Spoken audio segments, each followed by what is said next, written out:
Good morning. This is Jimmy, and I'm back again, uh, much to the dismay of many. But I'm here. Yesterday, we have Jesus being taken to Pilate. You must remember that the leaders, the religious leaders, and the national leaders of the puppet government, we're talking about Herod, the Herodians, the chief priest and his family, the high priest and his family, the chief priests, the Pharisees and the Sadducees, the scribes and the lawyers, all the money changers, all the tax collectors, the people who ran things.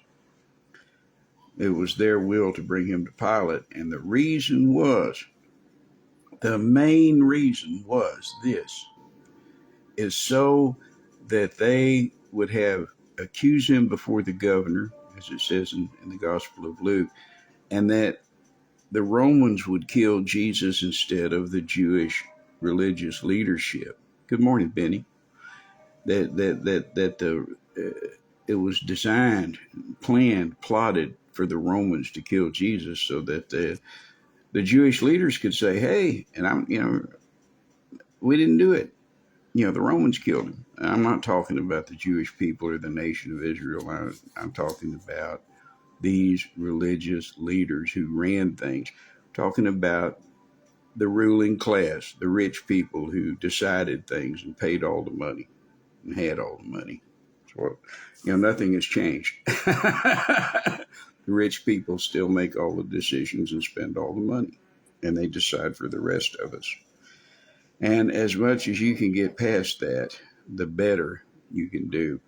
They did not know, remember, that they were fulfilling the prophecy that Jesus said about the death he would die, being raised up on the cross, I'd be lifted up, that he told Philip and Andrew in chapter 12 of John, which we've been in forever, and also when he spoke to Nicodemus in chapter 3, being lifted up as Moses lifted up the brazen serpent in the desert, which of course made a cross, that the likeness of that serpent on top of the staff made a cross. It was also the fulfillment of Isaiah from the end of chapter 52 through the first part of chapter 54, with the primary action taking place in chapter 53. It was also prophesied in the Psalms by David, my God, why hast thou forsaken me?" And they counted my ribs, when I was up there. All they knew was that they wanted to kill him and get him out of the way, because remember, Caiaphas said that if we don't do something about it, the Romans are going to come away and take away our nation and our place. In other words, they're going to throw us out and put somebody else in there in our place. And they determined from that day to find cause to put him to death. They were filled with madness, and they sought how they might destroy him. Yesterday, just bringing us up to date, I'll just read through it and bring us up to this morning. We'll pick up in verse 33 this morning. John chapter 18, verse 28. "And then led they Jesus from Caiaphas into the hall of judgment. It was early. They themselves went not into the judgment hall, lest they should be defiled, but that they might eat the Passover." They don't mind setting up Jesus to be murdered by the Romans by a legal execution, but they didn't want to get anything to get in the way with their religious observance. don't want anybody to think that they missed the Passover, right? So they can they don't mind murdering people, but they want to make sure they get to eat the Passover. Pilate then went out unto them and said, "What accusation bring ye against this man? Now, why'd you get me up so early?" They came early in the morning, remember. It might not even have been daylight yet. And they answered and said unto him, "If he were not a malefactor, we would not have delivered him up unto thee." In other words, he's guilty because we say so, and you need to take care of it for us. That's the King Jimmy version. Then Pilate said unto them, "Take ye him and judge him according to your law." The Jews therefore said unto him, "It is not lawful for us to put any man to death." It's a lie.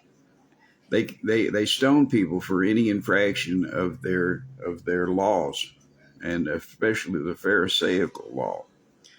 And so they were lying to Pilate, who the only thing he knew about Judaism was what these Jewish leaders told him that it was, because Pilate was a pagan and he worshipped the emperor. I believe at the time was Tiberius. Can't remember. I think it was Tiberius. And that saying that the saying of Jesus might be fulfilled, which he spake, signifying what death he should die. And I explained that a while ago. He predicted his death. Isaiah predicted his death. David predicted his death in detail, in exquisite detail. You need to go back and read it. It's great.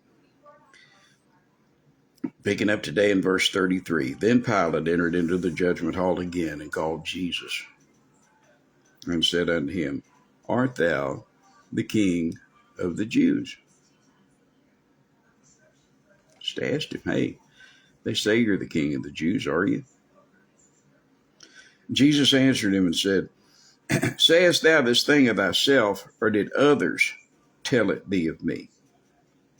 Now this is, Jesus knew, of course, but he wants Pilate to think about this.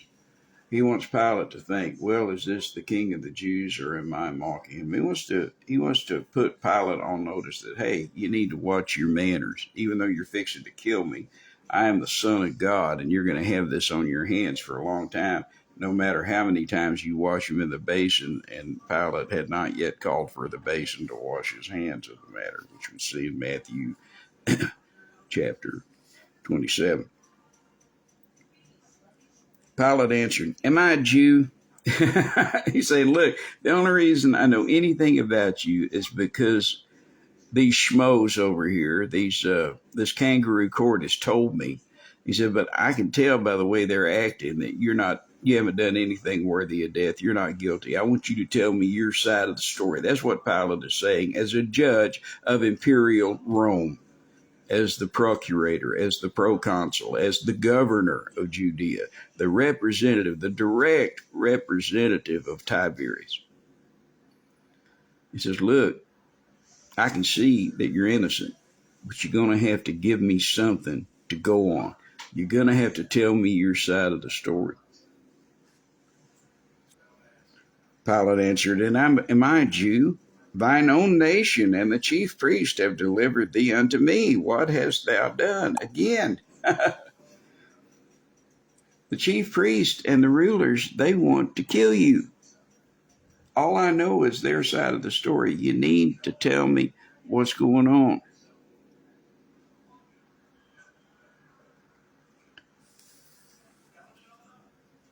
And Jesus answered, verse 36.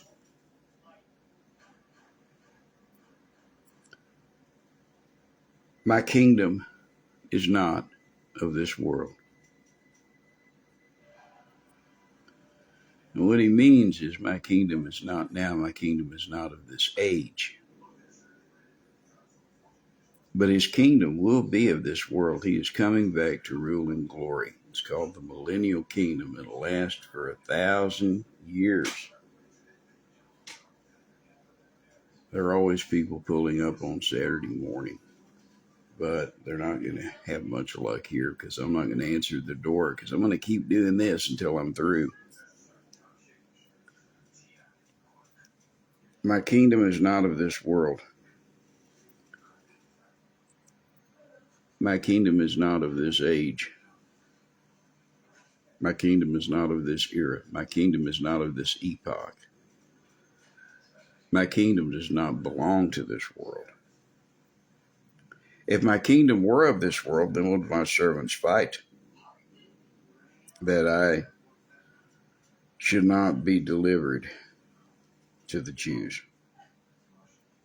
Jesus knew the score. He knows everything. He's God. But now is my kingdom not from hence. My kingdom's not here now in your kingdom, in the Roman kingdom. No, my kingdom is coming. But it's not now. It's not from right now. I'm